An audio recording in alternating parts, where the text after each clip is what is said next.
CCN News. I am your host, Captivating Christian, and here are some of your top stories for today, February 17th. Historical flooding in Mississippi's Pearl River forces evacuation. Precarious situation that could turn at any moment. Federal prosecutors weigh new evidence that brings Lev Parnas' investigation closer to Giuliani. Lawmakers propose a bill requiring men to have vasectomies. Florida Attorney General reverses course and grants his reparations for wrongly convicted Jacksonville man. And police allegedly held a black college student at gunpoint and threatened to kill him. He is now suing. Let's get to the news. He's in a state of emergency this Monday morning after historical levels of flooding damaged at least 200 homes near the state capital of Jackson. At least 4 people had been rescued from their home as the Pearl River's rising water flooded entire neighborhoods. I've never dreamed at 43 that I would have to be paddling up my driveway, a Mississippi resident said. Officials expect the Pearl River to crest at its highest point of over 35 years and take until the end of the week to begin receding. Flood waters in Jackson filled the streets and forced evacuations over the weekend. The Mississippi Governor, Tate Reeves, called it a precarious situation that could turn at any moment, as emergency crews used boats to bring people and pets trapped in their home to dry land after a reservoir near Jackson became overwhelmed and released more water into the flooding environment.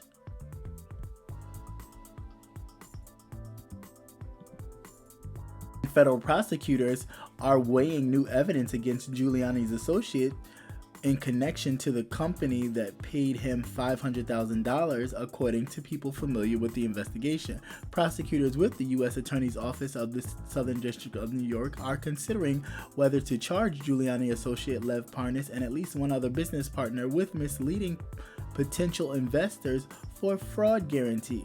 The Florida-based company that paid Giuliani, President Donald Trump's personal attorney, Lev Parnas co-founded Fraud Guarantee with the idea of providing insurance to companies to protect against fraud. Federal prosecutors in Manhattan for months have been investigating Giuliani's actions, including his efforts to oust Maria Yovanovitch, a U.S. ambassador to Ukraine, and push for an investigation into the son of Trump's political rival Joe Biden. Giuliani has not been accused of wrongdoing. Yovanovitch was recalled early from her position in April of 2019. The $500,000 payment to Giuliani for work with Fraud Guarantee came just as Parnas and Furman began helping Giuliani arrange the meeting in Ukraine to dig up dirt on Biden, now a Democratic presidential candidate, and pressed the newly elected president of Ukraine to announce an investigation into Joe Biden and Hunter Biden.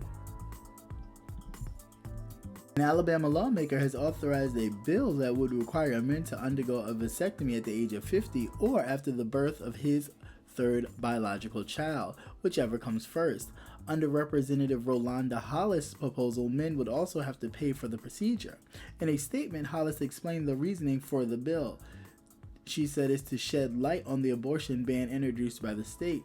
She also went on to say that many have seen the HB 238 as an outrageous overstep, yet year after year the majority party continues to introduce new legislation that tries to dictate a woman's body and her reproductive rights.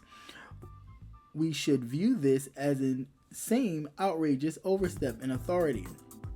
In 2019, Governor Kay Ivory had signed a state controversial abortion ban into law. The ban had made it a felony for doctors in the state to perform abortions in all cases except where the mother's life is in danger. The ban has since been blocked by the federal judge, and as a resulting in lawsuits are pending.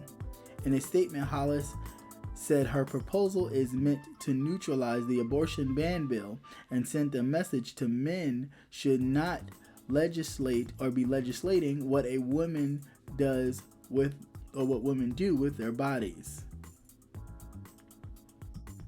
The Florida Attorney General's office reversed course on Saturday, announcing that it was wrong to deny reparations to a Jacksonville man who was wrongly convicted of murder. Already, the Jacksonville State Attorney's Office, 2 circuit court judges, and masters in the Florida Senate and House had determined substantial evidence shown that Nathaniel Myers and his uncle spent nearly 43 years in prison for a murder they did not commit. A judge last summer granted Myers a petition for reparations for his time in prison, but last month, the Office of the Attorney General vetoed that court order. That veto said that even though the judge determined that there was clear and convincing evidence that Myers was innocent, the judge was wrong. But Saturday, a letter from the General Counsel of the Office Department of Legal Affairs said that the office had no right to veto the court order. This means that the state should now pay Myers $2 million, the maximum allowed under the state's Victim Wrongly Incarcerated Act.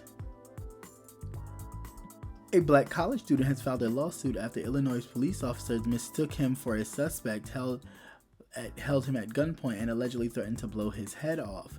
Jalen Butler, a 20-year-old sophomore at the Eastern Illinois University, was returning to college with his teammates after a championship swim meet in Sioux Falls, South Dakota on February 24, 2019. At around 8 p.m., the bus pulled over near a rest stop in East Moline, Illinois, where Butler and several of his teammates got out to stretch their legs, according to the civil complaint filed by the ACLU of Illinois, which represents Butler. One of Butler's coaches told him to take a photo of a sign that read "Buckle up, it's the law," to post to the swim team's social media. Butler, who is the only black member of his swim team, took a photo of himself smiling in front of the sign, and he was walking back to the bus. Several law enforcement vehicles flashing their lights pulled up in front of him. Butler, though confused, said that in the lawsuit he knew exactly what to do at that moment, having been taught by his dad from a young age to drop the cell phone he was holding and put his hands up and drop to his knees.